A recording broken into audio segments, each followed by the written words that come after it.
Sempre mi piace per finire l'intervista di fare la tipica domanda dei consigli ai giovani, ma in modo un po' diverso, no? Sì. Mi piace domandare che consiglio daria lei ai principianti che nessuno ha detto a lei quando era lei la principiante.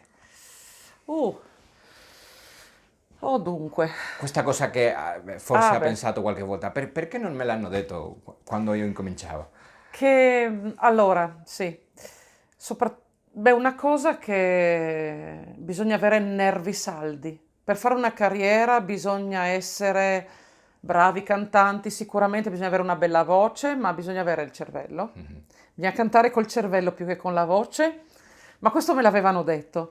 Quello che non mi hanno detto è che bisogna avere dei nervi saldi, non solo per entrare in scena, ma per affrontare tutto questo mondo dell'opera, del teatro, che è un mondo molto difficile.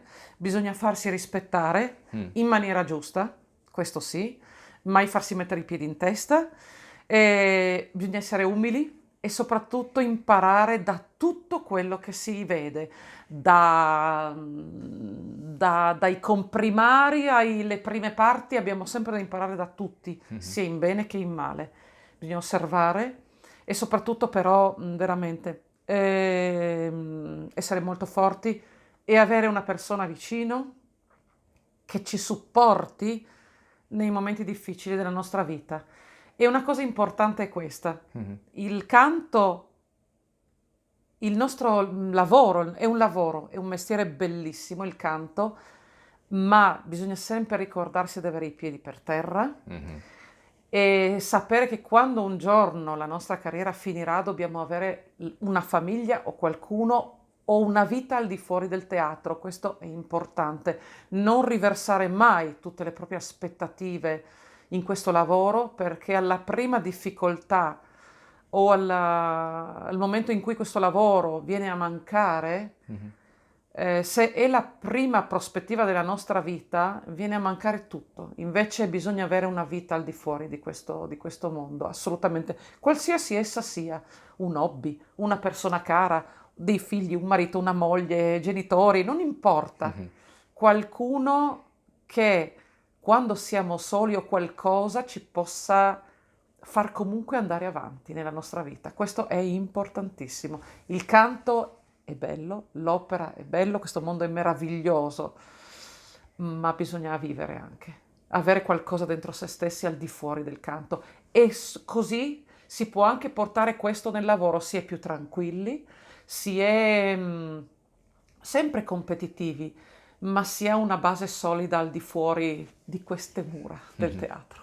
Sì, perché a volte io ho pensato, no, e ho visto anche che la solitudine è una compagna di questo lavoro. Assolutamente. Io ho visto cantanti, sia uomini che donne, che a me hanno detto, sai, io ho i miei fan che arrivano anche a un'età, insomma, a una certa età arrivano poi quando non è più possibile neanche costruirsi una famiglia perché avendo vissuto magari soli una vita intera, ma finché si è giovani si ha voglia di fare, non importa se sono solo viaggio, mi compro le macchine, le borsette o gli uomini, non lo so, per esempio si comprano altre cose, si ha disponibilità, anche disponibilità finanziaria, per cui non si pensa, ma quando a un certo punto della vita si arriva al dunque, quando ci sono dei momenti in cui uno si ferma a pensare quello che ha fatto e quello che sta facendo, quello che farà, e lì è il momento di crisi. Io ho visto appunto non dico nomi, ma Sì. una collega che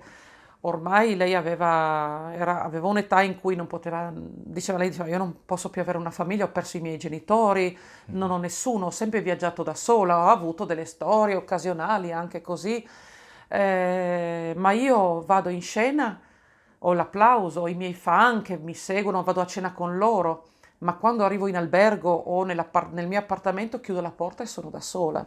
Non ho nessuno con il quale scambiare due chiacchiere, quattro chiacchiere o condividere il mio successo, ma anche la mia vita. E questo penso sia una cosa terribile, Sì, giustissimo. assolutamente.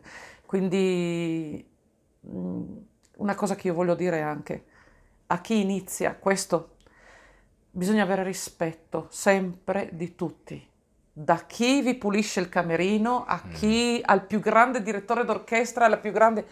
Siamo tutti.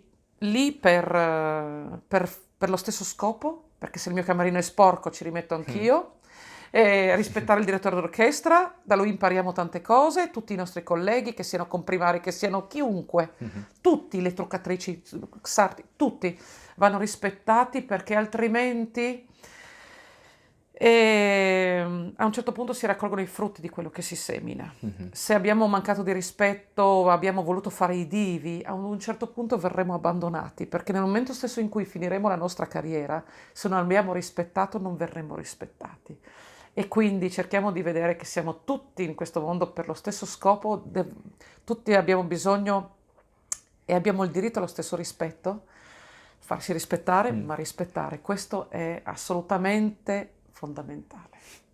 Altrimenti quello che si è seminato poi si raccoglie. Va bene, penso che non sia possibile di trovare più belle parole per finire questa intervista. Dunque grazie tante Daniela. Grazie mille, per il tuo grazie tempo davvero, è e- stato un piacere un piacere piacere, enorme. grazie.